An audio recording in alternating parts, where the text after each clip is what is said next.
Friends, मैं हूँ Garima Verma. Welcome to my YouTube channel Garima learn next. Friends, आज की इस वीडियो के अंदर हम लोग बात करेंगे कर्टोसिस यानी कुकुद्धता की। किसकी? कुकुद्धता। कुकुद्धता नहीं, ककुद्धता, है ना। इस हिंदी में हम क्या कहेंगे? ककुद्धता।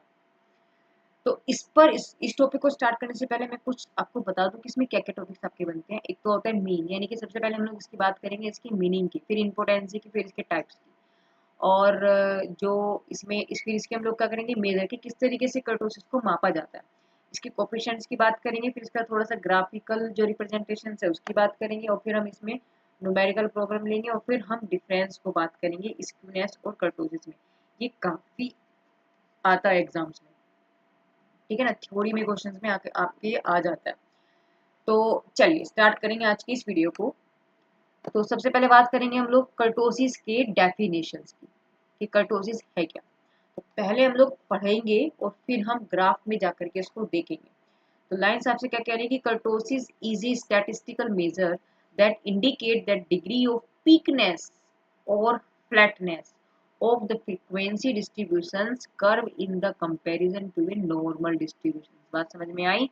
यानी क्या कह रहा है कि कर्टोसिस क्या है? एक सांख्यिकी माप है जो ये बताता है कि किसी भी वितरण वक्र में, यानी जो डिस्ट्रीब्यूशन कर्व है उसकी चोटी जो है उसकी पीक वैल्यू कितनी है, सामान्य वितरण से वो कितना ऊपर उठा है, या वो नीचे गिरा है, या वो कहीं पर कांस्टेंट में आ रहा है, यानी कि चपटा है, ऊंचा है, नुकीला है, क्या है। ये चीज वो हमें बताता है। बात समझ में आ रही है? देखो, जैसे कि कोई भी ग्राफ अगर मेरे पास है, तो जैसे ये है ना, एक ये चल रहा है, तो एक ये ऊंचा है, यानी कि ये इसकी पीक होती है। ये क्या होती है? इसकी पीक होती है, सबसे उच्च सीमा होती है ना। ठीक है ना। तो ये पीक, ये नुकीला, अगर मैं से कहूँ तो नुकीला है, ये क्या, ये चपटा बन रहा है, एक क्या आपके पास नीचे ऐसे ही बनेगा। तो ये वो ही चीज कहता है, यानी कि जो हम इसकी चपटापन, नुकीला है, ये सब हम किससे पता करते हैं? हम कर्टोसिस से पता करते हैं। बात समझ में आ गई? बहुत ही इजी वे में, सरल भाषा में आपको मैं बता रही हूँ, और बहुत ही इजी भी है, काफी डिफिकल्ट ऐसा है भी नहीं। तो इसमें से जो क्वेश्चंस होते हैं ना, वो आपको शॉर्ट में बनेंगे। लॉन्ग में तो मुझे लगता नहीं कि बनना कोई चाहिए, लेकिन आने को आ भी सकता है। लेकिन इतना है कि वेरी शॉर्ट्स में क्वेश्चन सबसे पूछे जा सकते हैं, शॉर्ट में आपके पास क्वेश्चन पूछे जा सकते हैं, तो उसके लिए आप इसको प्रिपेयर करें। ठीक है, चलिए। तो अगर मैं छोटी सी और लैंग्वेज में आपको बता दूं तो कर्टोसिस क्या है? Kurtosis is the measure of peakness, and flatness of distribution. ये मैंने एक लाइन में आपको बता दिया कि कर्टोसिस क्या है? वितरण वक्र की चोटी के नुकीला यानी कि तेज या चपटा होने की बात को बताता है। ठीक है ना, क्लियर है? यहाँ तक कोई दिक्कत नहीं है।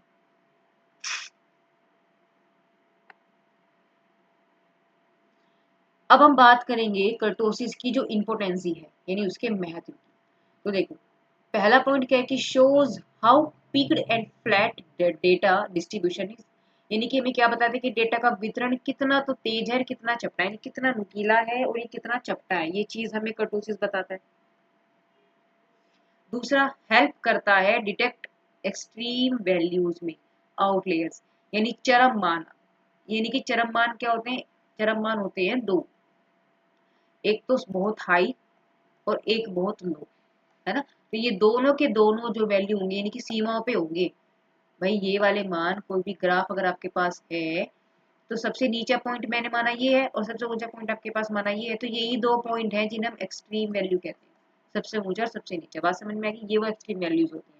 तो इनको पहचानने में ये मदद करता है, हेल्प करता है। Useful in researches, finance and quality controls, यानी कि शोध जो है वित्त में, यानी फाइनेंसिंग के अंदर, और गुणवत्ता नियंत्रण में बहुत उपयोगी होता है। इसकी सहायता से हम लोग जल्दी पता कर लेते हैं कि क्या कंडीशन इसकी है। ठीक है, यानी कहाँ कहाँ इसका यूज होता है कर्टोसिस का, ये वो बात की। अब हम बात करेंगे इसके टाइप्स की। देखो, ज्यादा लंबा टॉपिक नहीं है, छोटा ही है। तो इस वीडियो के अंदर ही मैंने आपको थ्योरी भी बता दी, जो मेन मेन इसके पॉइंट है, और इस पर हम लोग यहाँ एग्जांपल्स भी करेंगे, इसकी प्रॉब्लम्स भी हम यहीं पर इसी वीडियो में लेंगे। बाकी मैंने ऊपर वीडियो बनाई हुई है, यानी कि पूरा मूवमेंट मूवमेंट स्क्यूनेस कर्टोसिस के नाम से पूरी एक प्लेलिस्ट आपको मिल जाएगी। वहां पर आपको इस चैप्टर से रिलेटेड सारी वीडियोस मिलेंगी। ठीक है ना। मूवमेंट क्या है, मूवमेंट की थ्योरी, उसके न्यूमेरिकल्स, स्क्यूनेस की थ्योरी, स्क्यूनेस के जो भी न्यूमेरिकल्स बनते, कर्टोसिस हुआ, जितने भी आपके इसके अंदर टॉपिक्स आते हैं वो सब मैंने डिस्कस किए हुए हैं और उसका लिंक आपको यहाँ ऊपर मिल जाएगा। साथ में उसका प्लेलिस्ट का जो लिंक है मेरे एंड स्क्रीन पर मिलेगा और मेरे आपको मेरे डिस्क्रिप्शन बॉक्स में भी आपको मिल जाएगा। ठीक है, तो चलिए अब हम लोग बात किसकी कर रहे थे, टाइप ऑफ कर्टोसिस की। तो पहला जो टाइप आता है वो आता है मेसोकर्टोसिस। अच्छा, कर्टोसिस को हम लोग बीटा से रिप्रेजेंट करेंगे, बीटा 2 से, ठीक है ना।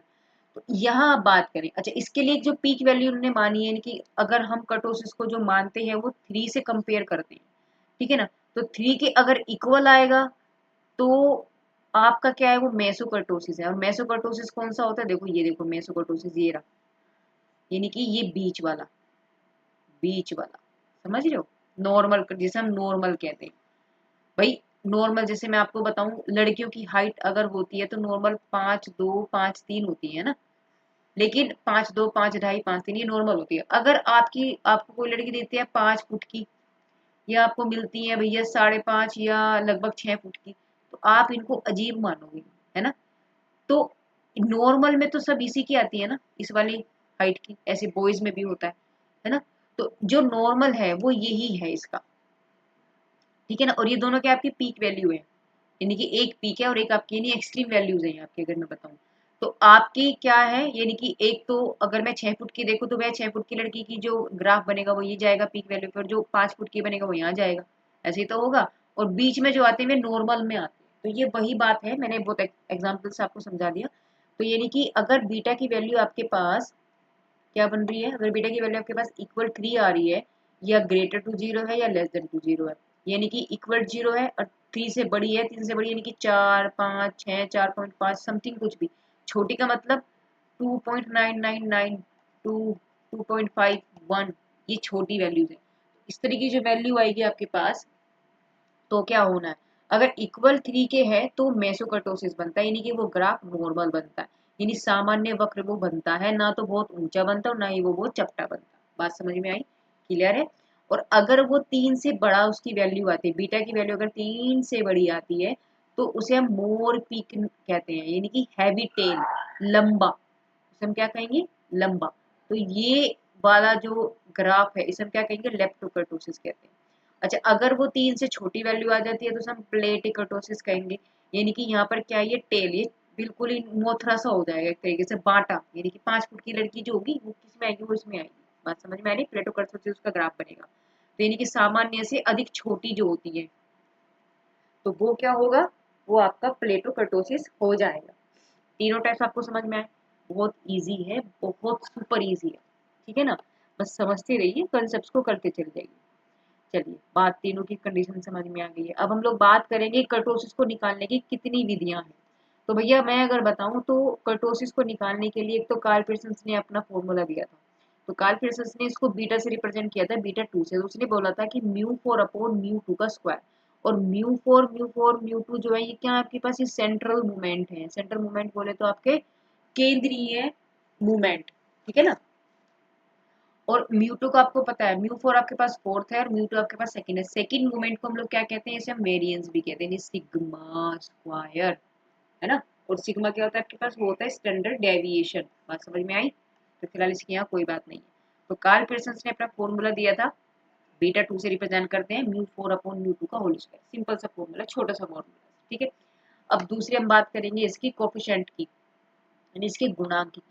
तो भी देखो, कर्टोसिस को हम लोग बीटा 2 से रिप्रेजेंट करते हैं, और अगर मुझे इसका कोफिशिएंट निकालना है, कोफिशिएंट को हम गामा 2 से रिप्रेजेंट करते हैं। तो कोफिशिएंट के लिए गामा 2 बराबर बीटा 2 माइनस के 3 होता है, ठीक है ना। तो अगर गामा 2 आपका 0 से बड़ा होगा तो सेम कंडीशन है, यही कंडीशन आपके पास बीटा में थी, बीटा 2 अगर इक्वल टू 0 होगा, बीटा 2 अगर ग्रेटर टू, सॉरी वहां 3 था, हम 3 से कंपेयर करते थे, है ना। इक्वल टू 3 था, ये 3 था, और ये आपके पास बीटा 2 लेस देन टू 3 होगा। तो ये वही कंडीशन आपके पास यहाँ पर चल रही है। देखो बात कुछ क्लियर हुई। तो देखो ग्राफ फिर से मैं आपको दिखा दूं कि यानी कि जो सबसे ऊंचा है वो लेप्टोकर्टोसिस होता है, बीच वाला जो हिस्सा बनेगा वो मेसोकर्टोसिस होता है, और सबसे जो चपटा होगा उसे हम प्लेटोकर्टोसिस यानी कि तीसरे नंबर का कहते हैं, ठीक है ना। तो अगर मेरे को गुणांक निकालना है, यानी कि मेरे को गुणांक बोले तो क्या कहेंगे इसे हम, कोफिशिएंट, ठीक है ना, कोफिशिएंट ऑफ कर्टोसिस का। तो कोफिशिएंट को हम लोग गामा टू से रिप्रेजेंट करते हैं, और जो बीटा है, बीटा क्या आपके पास यहाँ पर ये कर्टोसिस है, कर्टोसिस को हम बीटा टू से रिप्रेजेंट करते हैं। तो सेम सिचुएशन है, अगर मुझे कर्टोसिस का फॉर्मूला चेक करना है कार्ल पेयर्सन के थ्रू, तो आप 3 से कंपेयर करेंगे, है ना, यानी कि beta two which is equal to 3, which is greater to 3 and which is greater less than, मतलब लेस देन टू 3। तो ये आपका कर्टोसिस चेक करने का तरीका है ना। और अगर मुझे कोफिशिएंट निकालना है तो आप गामा टू को करेंगे चेक, लेकिन क्या, जीरो से, यानी इसकी जगह आपके पास जीरो बन जाएगा, क्या बन जाएगा इनकी जगह, जीरो। और ये उसी तरीके से इक्वल टू पे यहाँ मेसोकर्टोसिस था, तो यहाँ भी इक्वल टू पे देखो मेसोकर्टोसिस यानी कि नॉर्मल बन रहा है ना। ग्रेटर टू पे यहाँ पर लेप्टो था, तो यहाँ पर भी ग्रेटर टू में वही था, यानी अधिक ऊंचा। और प्लेटोकर्टोसिस यानी कि फ्लैटर यानी कि जो बिल्कुल बीच का आता है, यानी कि लेस देन टू जीरो, तो सेम यहाँ पर लेस देन टू 3। तो सेम सेम है, सिमिलर है काफी कुछ, तो याद करना भी इजी होगा, ठीक है ना।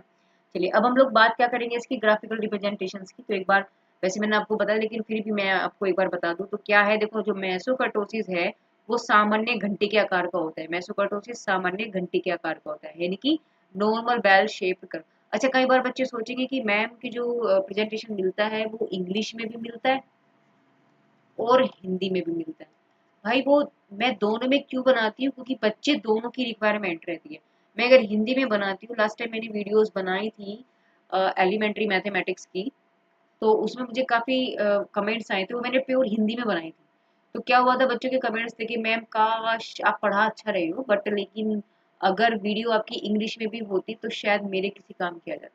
तो मैंने सोचा भैया इस बार जो है वही बच्चे आगे भी पढ़ेंगे, तो मैंने सोचा क्यों ना मैं एक ही वीडियो में दोनों लैंग्वेज का इस्तेमाल करूँ, है ना। तो थोड़ा अच्छा भी रहेगा कि दोनों बच्चे पढ़ पाएंगे, मेथड मेरा सेम रहेगा, कोई दिक्कत नहीं है। चलिए फिलहाल हम लोग कहाँ बात कर रहे थे, तो हम लोग बात कर रहे थे इसकी।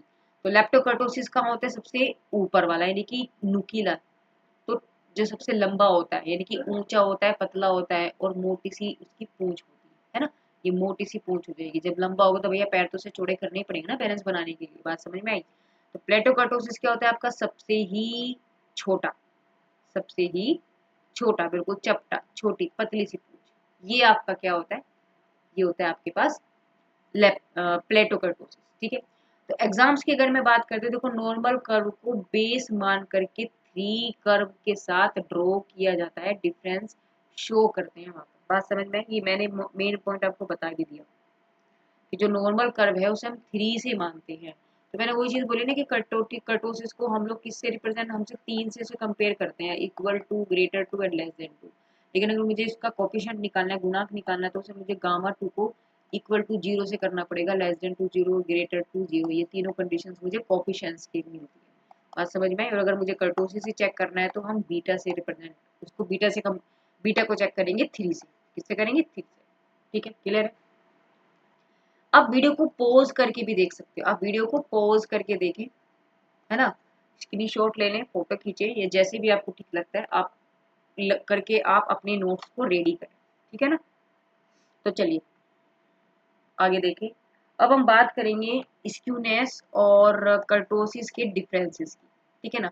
कोई डिफरेंस ज्यादा नहीं है, ये सिर्फ क्या है, एक इंग्लिश में है और एक हिंदी में है, तो समझ रहे हो, और ये दोनों आपके हिंदी में है।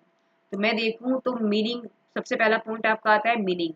तो अगर मैं बात करती हूँ तो वितरण की समिति जो होती है उसको मापता है, यानी कि सिमेट्रिकल को बताता है, किसको, सिमेट्रिकल कंडीशंस को मेजर करता है, क्या, स्क्यूनेस की सिमेट्री है। अगर वो सिमेट्रिक हो जाएगा तो उसमें स्क्यूनेस होगा ही नहीं, तो सिमेट्री है, अगर वो नॉन सिमेट्रिक बैठता है तो वो स्क्यूनेस पे आता है। ये बात हम लोग अभी ऊपर भी हम लोग बात कर चुके थे, ठीक है ना, लास्ट वीडियो में हम लोगों ने ये बात करी थी स्क्यूनेस के लिए, ठीक है ना। कर्टोसिस क्या बताता है कि ये चोटी कितनी तेज है, कितनी नुकीली और कितनी चपटी, बात समझ में आई। स्क्यूनेस मुझे क्या बताता है, स्क्यूनेस देखो ग्राफ के फील्ड में कंडीशन बताती हूँ कि अगर ऐसा ग्राफ आता है बेल शेप का, बिल्कुल, यानी ये वाली कंडीशन इसके बिल्कुल इक्वल है, तो ये होता है सिमेट्रिक, है ना, बिल्कुल सेम है। तो जब वो सिमेट्रिक होगा तो भैया यहाँ पर स्क्यूनेस होगा ही नहीं, ये आप याद रखिए, यहाँ पर स्क्यूनेस आपकी होगी ही नहीं। और अगर आपकी शेप बिगड़ती है कुछ किसी भी तरीके से, जैसे कि आपकी शेप आ गई कुछ ऐसे, ये चली गई भैया लेफ्ट में, एक बार चली गई राइट में, है ना। तो अगर राइट में जा रही नहीं, प्लस की तरफ चल रहा है तो ये पॉजिटिव स्क्यूनेस बनता है, ये नेगेटिव की तरफ जा रहा है तो ये नेगेटिव स्क्यूनेस बनता है, बात समझ रहे हो। और अगर ये बिल्कुल बेल शेप में रहता है तो यहाँ पर कोई भी स्क्यूनेस आपका नहीं होता। तो इसका मतलब क्या है, स्क्यूनेस क्या चेक कर रहा है, उसकी सिमेट्रिकल कंडीशंस को चेक करता है ना। और कर्टोसिस को भी मैंने ऊपर बताया था, अभी 3 ग्राफ हम एक में हमने बनाए थे कि ये चपटा है, ये उससे बड़ा है और ये सबसे ऊपर है। तो ये इनकी नुकीलापन उसके चपटेपन को बताता है, बात समझ में आ गई, क्लियर है। यानी मेन क्या है यहाँ पर, ये सिमेट्रिक को बताता है और ये उसकी पीकनेस और फ्लैटनेस को बताता है ना, यानी समवर्ती कंडीशंस को बताता है। और ये क्या बताता है, तेज ये चपटा है या तेज है उसको बताता है।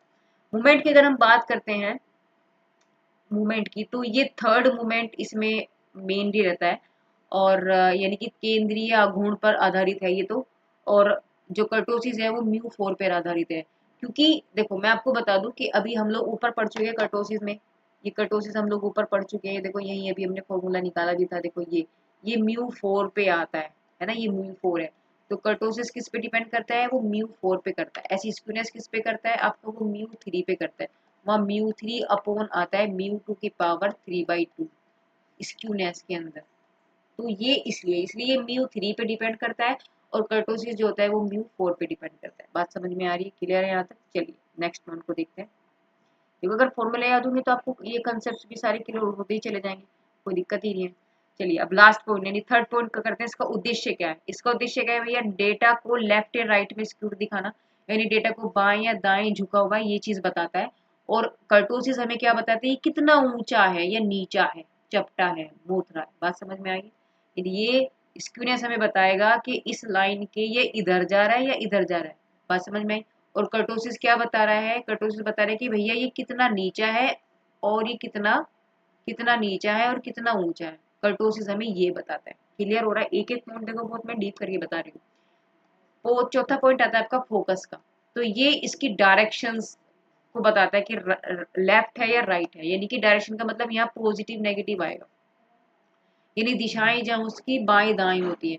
जबकि इसमें जो शेप शेप क्या होती है, इसमें पीकनेस होता है या आपका फ्लैट होता है। इसमें दो कंडीशन, ऊपर और नीचे होता है। और इसमें अगर मैं देखूँ स्क्यूनेस में राइट एंड लेफ्ट होता है।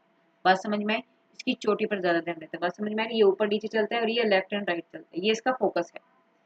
देखो बहुत क्लियर था, सब बातें क्लियर हुई, यहाँ तक कोई दिक्कत आपको होनी भी नहीं चाहिए। अब चलते हैं इसके एग्जाम्पल्स की तरफ। मैंने सब जितनी भी कर्टून्स इसके अंदर थ्योरी आती थी मैंने सब क्लियर कर दिए। अब हम लोग बात करेंगे इसके कुछ एग्जाम्पल्स को लेते हैं और फिर वीडियो को एंड करेंगे, ठीक है ना। स्किप नहीं करना है बिल्कुल भी, इसकी आपको नहीं करना है। क्यों, क्योंकि आपकी थ्योरी भी जरूरी है और थ्योरी समझ में आएगी तो आप न्यूमेरिकल्स भी कर पाएंगे। बात समझ में आए। चलिए तो पहला क्वेश्चन हम लोग लेकर के चलते हैं वेरी शॉर्ट क्वेश्चन का। देखो म्यू 2 दे दिया, म्यू 4 दे दिया, तो आपको बीटा 2 निकालना है। बात समझ में नहीं, कर्टोसिस निकालना है। तो कर्टोसिस का फॉर्मूला म्यू 4 अपॉन म्यू 2 का स्क्वायर, वैल्यू रखो, डायरेक्ट आंसर है, कोई दिक्कत नहीं। अब मैंने आपको क्या बताया था, अगर बीटा 2 इक्वल टू 3 है, ग्रेटर टू 3 है या लेस देन टू 3 है, तो अगर ये आपके पास ग्रेटर इक्वल टू 3 आ जाता है तो ये मेसोकर्टोसिस बन जाता है। ग्रेटर टू है तो आपके पास ये बन जाता है लेप्टो। और अगर लेस देन टू है तो आपके पास क्या बन जाता है, ये बन जाता है प्लेटो। बात समझ में आ रही है। यानी ये तो होता है आपके पास नॉर्मल और ये बनता है ऊंचा सा और ये बनता है आपके पास फ्लैट। बात समझ में आ गई, क्लियर है ना। तो यहाँ अगर मेरे पास इक्वल टू ऑलरेडी 3 ही आ गया तो कैस कौन सा आपके पास, ये नॉर्मल कंडीशंस में आ गई। किस में आ गया आपके पास, नॉर्मल बन गया। क्या बन गया, नॉर्मल बन गया, यानी कि मेसोकर्टोसिस बन गया। बात समझ में आ गई, क्लियर है। चलिए आगे चलते हैं। अच्छा अगर इसी क्वेश्चन में आपसे पूछ लेता वो कोफिशिएंट, तो हम क्या निकालते, गामा 2 निकालते और बीटा 2 माइनस के 3 कर देते। तो आपके पास इक्वल टू 0 आ जाता है, क्योंकि बीटा 2 की वैल्यू आपके पास 3 आई है।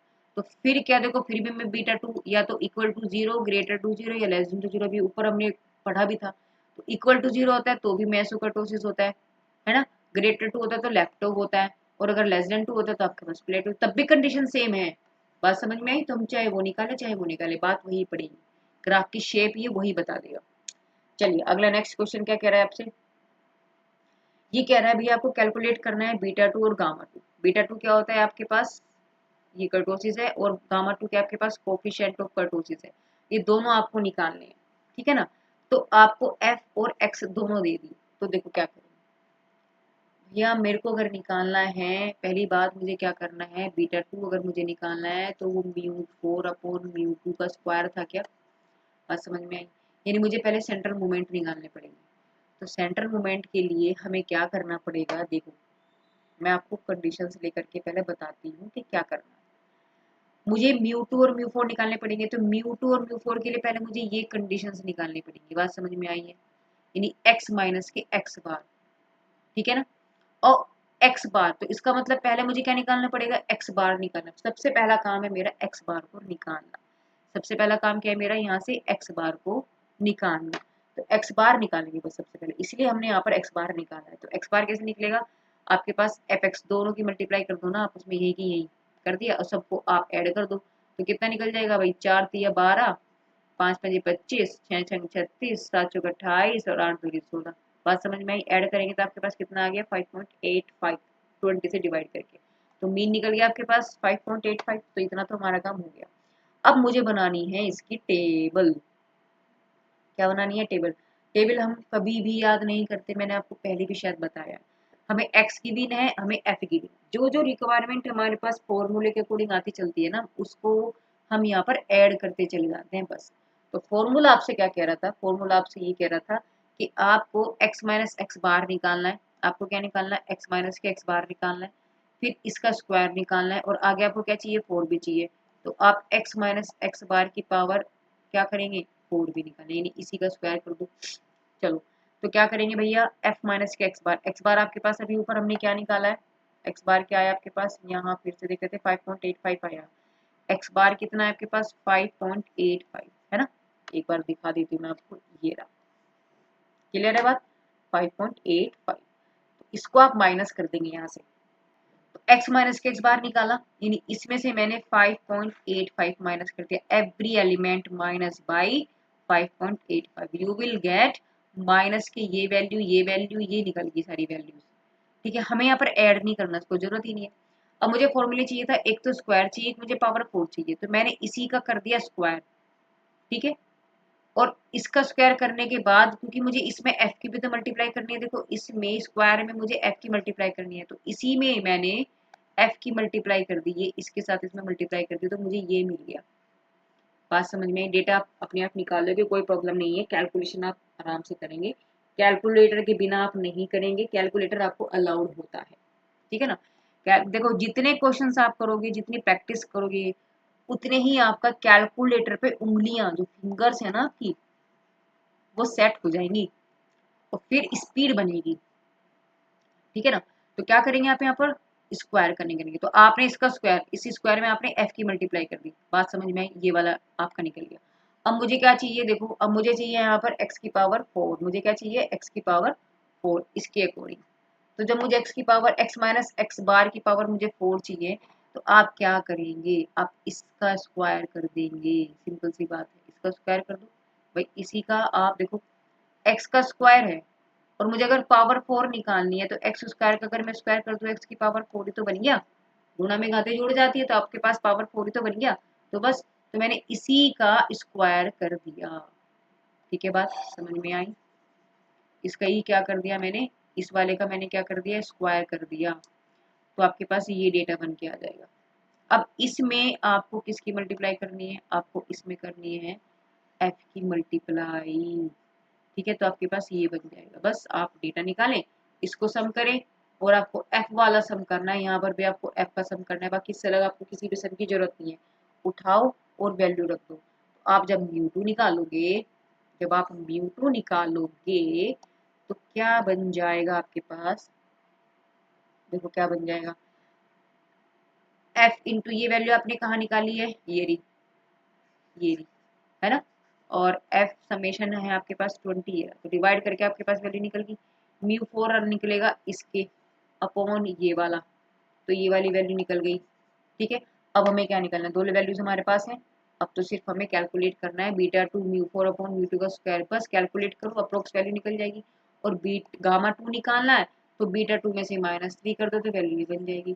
तो मैंने यहाँ पर क्या देखा, हमने यहाँ पर ये देखा है कि ये जो वैल्यू है वो ग्रेटर टू 3 आई है, और ये लेस देन टू 0 आई है।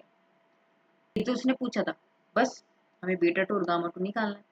ठीक है, चलिए अब आगे क्या है, आगे देखते हैं। अब मैंने यहाँ पर क्या देखा, देखो ये वैल्यू आपके पास माइनस में आई है, यानी कि ये डिस्टर्बेंस, यानी कि अगर इसका हम गुणांक की बात करते हैं, तो जो डिस्ट्रीब्यूशन है, क्योंकि कोफिशिएंट है गामा, तो क्या है आपके पास कोफिशिएंट ही तो है, तो कोफिशिएंट आपका क्या बन गया है, वो प्लेटो कर्टोसिस में जा रहा है, यानी कि फ्लैटर, यानी कि सबसे कम वाला, सबसे नीचे वाला, ये वाला आपका क्या होता है, ये प्लेटो होता है, ये वाला आपका लेप्टो होता है, और ये वाला आपका मेसो होता है। तो ये वाला आपके पास ग्राफ बन रहा है प्लेटो कर्टोसिस का, ठीक है ना। और बस लास्ट वाला ही देखेंगे, यानी सामान्य वर्ग से, सामान्य जो नॉर्मल ये होता है उससे भी ज्यादा चपटा आता है, यानी कि 5 फुट की लड़की, समझ में आया, एक मैंने 6 फुट की बताई थी वो इसमें आएगा, और ये 5 फुट की लड़की वाला कंडीशन बन रहा है। क्लियर है, तो क्वेश्चन आपका ये कंप्लीट हो गया, यानी बीटा टू निकल गया, गामा टू निकल गया, प्लेटो डिस्ट्रीब्यूशन से हमारे पास निकल गया। तो देखो सिंपल सी बात थी, ज्यादा कोई भारी काम इसमें नहीं है। तो अगर मेरी वीडियो आपको अच्छी लगती है तो प्लीज कमेंट करें, वीडियो को लाइक करें, और चैनल को प्लीज सब्सक्राइब करें। Okay, thank you for watching my videos.